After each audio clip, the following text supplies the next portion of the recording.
5 interesting facts you didn't know about artificial intelligence. Artificial intelligence has been receiving a huge amount of recognition in the past year. The term AI is constantly thrown around, but the reality is that not everyone actually understands what it is. We are here to break it down for you.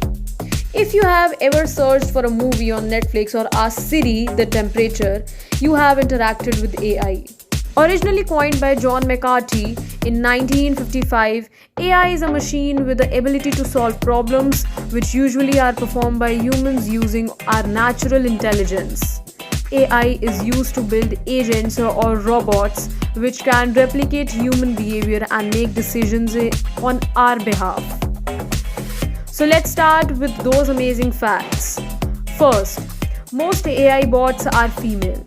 If you ask Siri, Alexa, Cortana, or your bank's voice assistants a question, most likely you will be answered by a pleasant and polite woman's voice.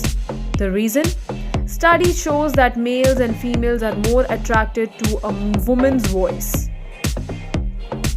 Second, 2025, the year of pet bots. Although real pets are lovable, according to pet bot developers, they have a few downsides. They need to be fed, cleaned up, and they die.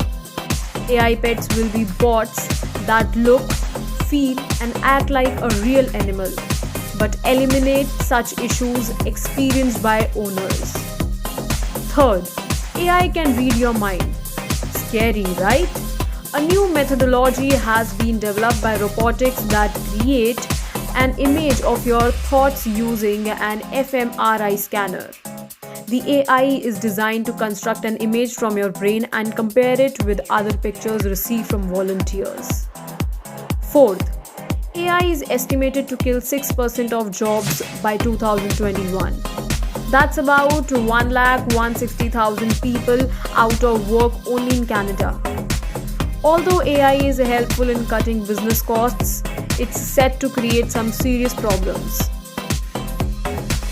Fifth, AI have nationalities and passports.